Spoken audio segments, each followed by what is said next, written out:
तुम्हारा अस्तित्व एक हवा के झोंके से बढ़कर कुछ नहीं। कभी न सोचो कि तुम नहीं तो क्या होगा। जब तुम पहले नहीं थे तब भी सब कुछ चल रहा था। बहुत से लोगों का ये भ्रम टूट चुका है, तो तुम ये भ्रम क्यों पाल रहे हो? क्या तुम औरों से अलग हो, कुछ खास हो, विशेष हो? नहीं, तुम साधारण से भी साधारण हो। पहले बहुत से धुरंधर आए और चले गए। किसी के जाने या किसी के आने से एक रत्ती भर भी अंतर नहीं पड़ता। वास्तव में किसी के आने या चले जाने का यहां मालूम भी नहीं होता। यह तुम्हारी संकीर्ण सोच का परिणाम है, जो तुम जानते ही नहीं कि तुम कितनी संकीर्णता में जी रहे हो। तुम्हारा दोष इतना ही है कि तुम कुएं की मेंढक की तरह बने रहे। तुम्हारी सोच से भी संकीर्ण सोच वाले यहां हैं। तुम्हारी सोच से भी संकीर्ण सोच वाले यहां हैं, जो प्रफुल्लित हुए ज्ञानी बने हुए घूम रहे हैं, किंतु वे भी ऐसे हैं जैसे अंधों में काना राजा। इतना विस्तार, इतना विशाल, जिससे ये सब संभला हुआ है, उससे तुम भी संभले हुए हो। तो क्यों व्यर्थ में संभालने की कोशिश कर रहे हो अपने आप को? अरे जिसने सब संभाल रखा है उसी ने तुमको भी संभाल रखा है। मैं नहीं रहूंगा तो क्या होगा, मेरे बिना सब कैसे होगा? जब तुम नहीं थे तब भी सब चल रहा था। तुम आज हो तो भी सब चल रहा है, और कल नहीं रहोगे तो भी सब चलते रहेगा। तो मत सोचो कि तुम्हारे बिना क्या होगा। ऐसा सोचने वाले अनेक थे, मालूम नहीं कहां लुप्त हो गए। यह दुकान ऐसे ही चलती रही है। आज गल्ले पर यहां तुम बैठे हो, कल कोई और, भविष्य में कोई और। पर जो बैठता है वो स्वयं को मालिक समझने लगता है।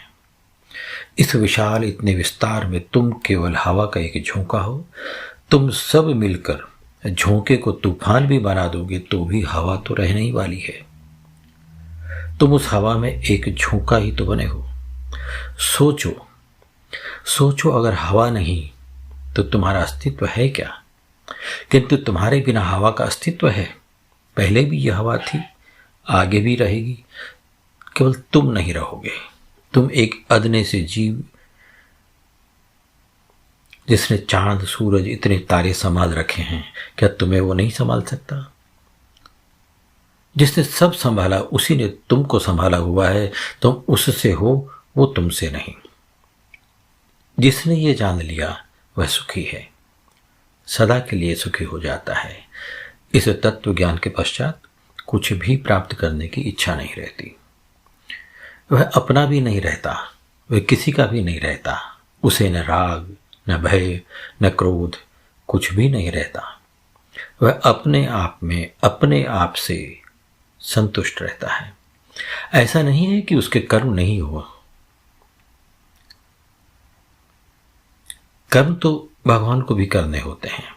कर्म तो हैं, पर वह कर्ता नहीं बनता। कर्म करने का भाव उसमें नहीं होता। केवल उस परमेश्वर का आदेश मानकर कर्म करता है। किसी के लिए कर्म नहीं करता, और कर्म करते हुए भी वह अकर्ता रहता है। मैंने किया है ऐसा भाव उसमें नहीं रहता। किंतु तुम तो चिंता में पड़े रहते हो। चिंता करोगे तो चित्त प्रफुल्लित कैसे होगा? दुख का ढोल बजाओगे तो सुख की शहनाई कहां से बजेगी? आंखों में आंसू भरोगे तो मुख पर मुस्कान कैसे होगी?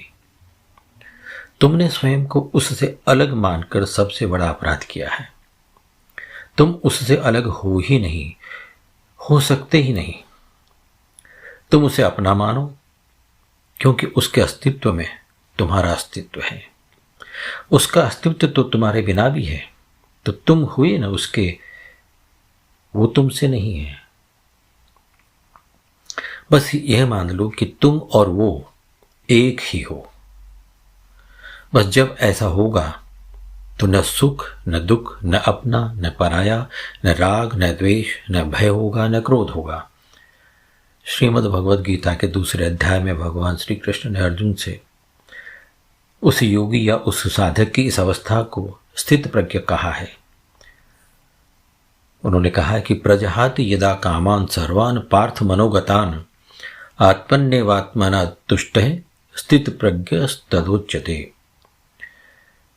केवल और केवल एक परम आनंद होगा, चिर आनंद होगा, जब दो नहीं एक होगा। जय श्री कृष्ण।